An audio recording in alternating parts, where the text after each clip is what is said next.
Sardinia lies in the sands of time, slowly watching as its ruined empire fades deeper and deeper into history. Much like Rome in the past, the occasional great leader and reformer has not been enough to slow its fall.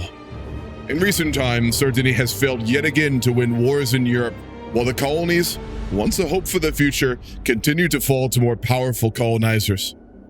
After a failed revolt in colonial Brazil, Sardinia finds half its lands there gone to the Byzantines and are locked in a war of the Takrur to defend all that remains.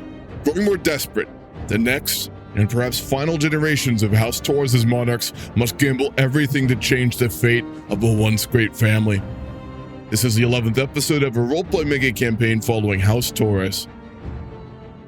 We do have income again. We paid off most of our loans. We had, what was it, 28 or 38 loans at the end of those wars? I say we go after Bavaria. I'm gonna improve relations with them, and then we'll try and get a royal marriage into the Sigurdur Bjarki family. Which, if what someone said last time's correct, they're technically that dynasty or descendants of Ragnar Lothbrok. We lost the last of our conquistadors. He'll be the last conquistador I think we ever have. The whole world is charted these days. The whole world is mapped. There's no place left for their kind.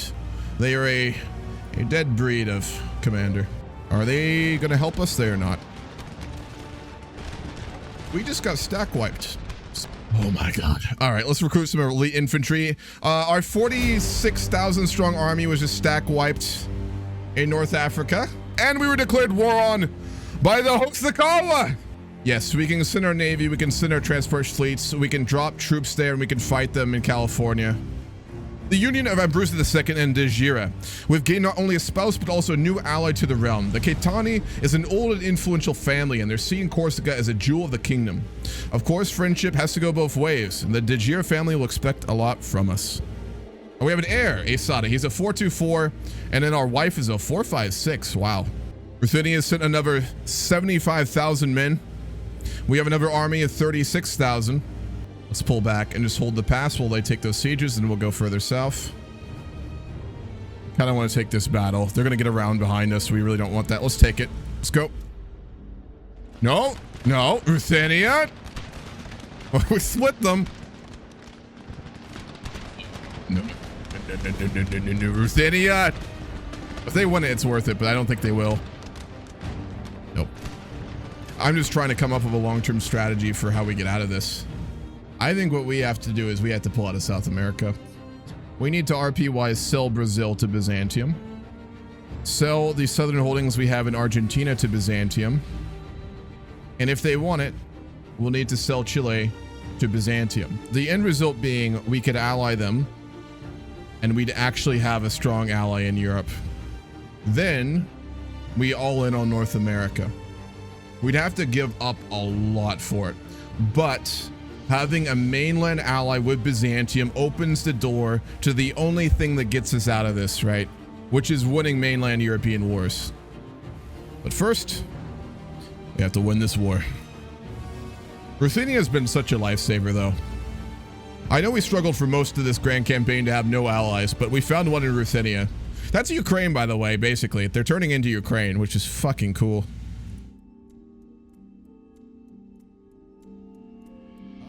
They pieced out Ruthenia. Ruthenia's never done that before. They've never pieced out early like that. Oh my god. All right, we have to sign a peace. We're having an Black Thursday. We're having an investing crisis. Our stock market just crashed. We have so many loans too. That's why.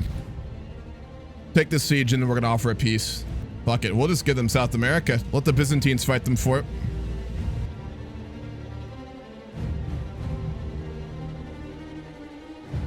How many transports do we have? We can't even afford what we have, not with the investing crisis. We can't lose to Tosakawa. Want to make the risky play here.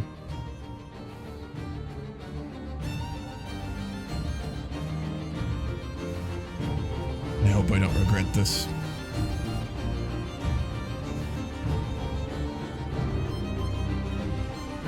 Give me a second here. I gotta mentally recover for a moment. Man, I've never had a grand campaign be this rough. I'm gonna be honest.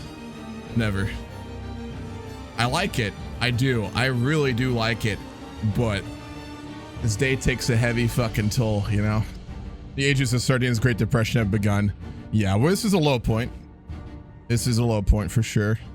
All of our South American holdings are gone. Takrur has taken most of them. Byzantium has conquered the rest, and the last of them that we didn't lose to Novosakala, we just sold to Byzantium. We have 2 provinces left in the Americas. We have Miwok and we have Olone, which is modern-day San Francisco Bay. You may be thinking, like many of the nobles and burghers in Sardinia, that the days of Sardinia are done, and that King Abruzzo is a madman who has given away the last chance of hope for nothing. The reason we have done this is very simple. We are counting on the fact that now that we are not in a colonial game, we can get a hold of some more European allies and come back and fight the Asian countries. We also need to deal with economic crisis. So I don't know if you guys saw the pop-up. Sardinia is in full economic crisis mode right now. Our economy collapsed. Our banks collapsed in the war. Our investor confidence collapsed. The economy of Sardinia is basically non-existent currently. We still have the fleet. That's it. We're going to work on economic recovery while we keep diplomats in Rome. Send an army to Becerra. I'm going to mothball it. We're going to put down all our forts. This is so dangerous. I'm going to go for diplomatic reputation advisor. Everything we can get that makes people like us more is big right now. We have to go full diplo. I also am going to say about we're going to embrace manufactories, and then we're going to start to pay off our debts because we got to catch up on tech here. We are behind. Wow, we are literally the sick man of Europe right now. This is kind of ridiculous. So basically what has happened again is after the end of the 6-year war, as if you remember, we had that moment where the status fell and the burghers, although they're still massively wealthy and influential, lost massive power in Sardinia. And as a result, there was the coup where the chancellor was locked up in prison. He's probably still there. And whereby power was seized once more by House Torres and we returned to a monarchy. It was almost the worst possible time to do it because we were locked in the war of the Takrur and with Britannia. And at the end of things, we did lose that war after Ruthenia left.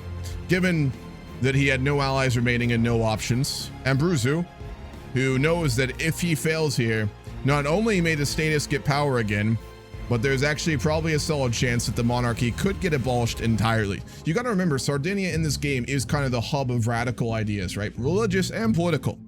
And I'm sure ideas like not having a monarch are definitely in the capital. So we have to be very careful.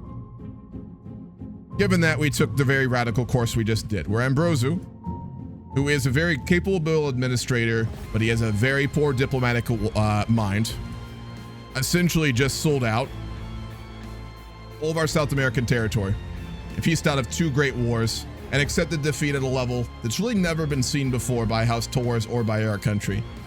Everyone would see this as a low point, but I think this is also a case of we're in such a bad situation. There's really no other option for the burghers, for the church, for the nobles, for the people of Sardinia to just basically follow where he's leading. I want to underline this very clearly. King Abruzzo II will be the king who either rebuilds and starts the comeback for Sardinia, or he will be the king who puts the final nail in the coffin for our house and for our country. Guys, we're in a bad shape here. Either this play works, or this may be a game over for our house. We'll switch and play another country after, don't get me wrong, but this is it. To rebuild our relations with the Ruthenians. Oh my gosh, they're not hostile anymore. Huge. A number of hostile publications have begun to circulate in the cities of Sardinia and Corsica. Anonymous, but yet very critical, authors claim that our government is autocratic and demand both a written constitution and a parliament where the various parts of our country can be represented. We're going to ban it. Offensive it is. All right. I am going to get rid of exploration right now. Let's educate our heir too. We'll give her a military education. A modern navy education. Would it dissolve the monasteries? I see no reason not to. We don't work with Rome anymore at all. So I'm going to be role-playing Abruzzo as basically a really wild radical. Very modern, but also very much tyrannical and ancient regime. Let's get our trade income up. We're just going to stack all 6 years of light ships I built on Genoa, and we'll increase our trade revenue a bunch. The way I'm imagining this guy, our ruler, you know, a Renaissance modern guy, but he also knows that his family could face execution, political just exile and destruction. The end of Sardinia could come. And in my mind, he's kind of taken the absolutist hard fist approach out of necessity. Because you got to realize, this game doesn't show the state of countries like, for example, Vic does. When you're fucked up in Vic from wars, you know. When you're fucked up from wars in EU4, it's much harder to tell. Our nation is in shambles. We've been in constant war for 200 years. We had a really brief stable period around 50 years ago, and things have collapsed again. Like, our country as a whole would be overrun with poverty. The economy's gone. Our banks literally defaulted during the middle of the 6-year war, if you remember that. So this nation is being held together really just by brutality and duct tape at the moment. Smugglers running rampant. Fuck, that's expensive. It's those goddamn Cuban pirates again. You know, we made a deal with them to stop this from happening. Of course they broke it. As the burghers grow in power, their calls for fewer trade regulations and taxes become more and more frequent. Many feel our country has an old-fashioned and repressive trade policy, and that we would benefit from reducing the amount of taxes and tolls that hinder commerce. Well, we really can't piss them off right now, so we'll agree. Corruption is one of the most common and frequent factors of political and economic life. Several scandals over the last year have brought this issue to the fore, so much so that many of our subjects are calling us to take action against the growing problems. Very well. And Castalla is conquering all of Hosokawa, California. Looks like we might have lost this no matter what. Oh man, we gotta go to Asia. We're gonna have to literally claw our way to Asia. 15 loans to go. We lost our admiral. Our great admiral just died. The one who carried us through the 6-year war. Well, we have achieved general recognition as the new Empire of China. Bona has? That was the colony the Ming founded. Well, we have achieved general recognition as the new Empire of China. We have yet to earn the respect of the Chinese people. This is the colony the Ming founded in Indonesia. Our great reliance on foreign, even uncivilized people in our army's administration is putting the mandate of our dynasty in question. The Chinese Empire has moved to Indonesia because the Chagatai Sunnis have conquered mainland China. Ming's about to die, so the colony of Bona, which was established by Ming in Indonesia, has declared themselves the new Empire of China. That is insane. There's 2 emperors officially. There's the mainland emperor. Oh no, he's a king now. Oh wow. King Bing Zhuao Zhu. And then in Bona, it's Emperor Poso. It's actually them. They're officially mechanically the Empire of China. All right, we have good relations with France now too. You know what this is, and I hate this so much? We're not a threat anymore. You know why we can do this?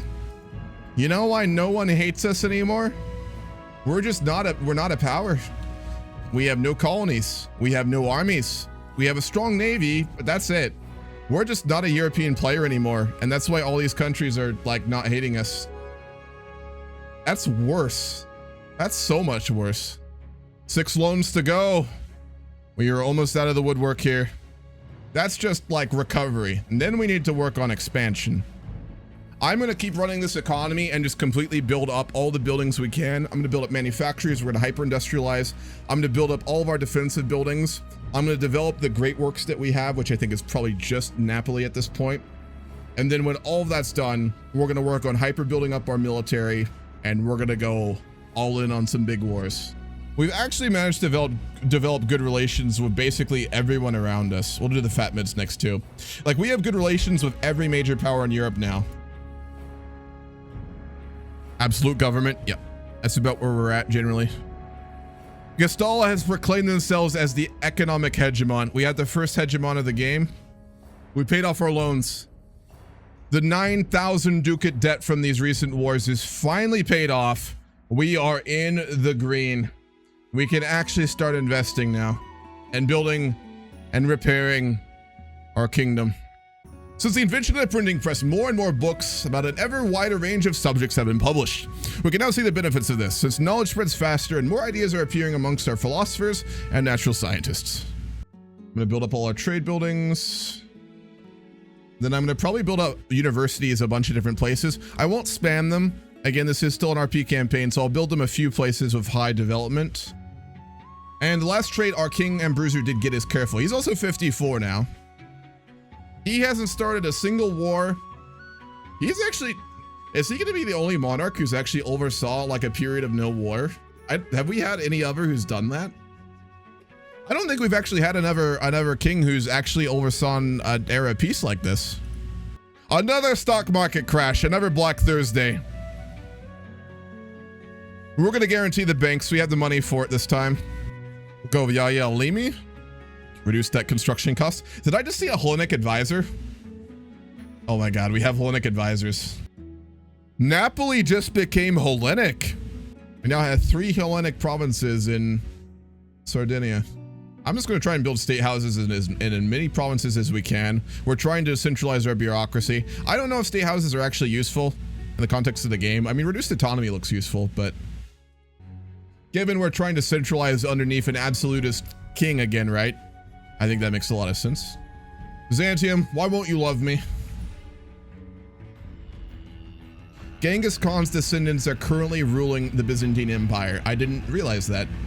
They did annex and destroy the Byzantine Empire in this timeline. It took them 200 years to reunite it. It must have been a member of like the post-Ilkhanate Anatolikon family who was actually a Genghis Khan descendant. So the winner of the Greek Warring States period in this timeline was the fucking heirs of Genghis Khan. That is wild.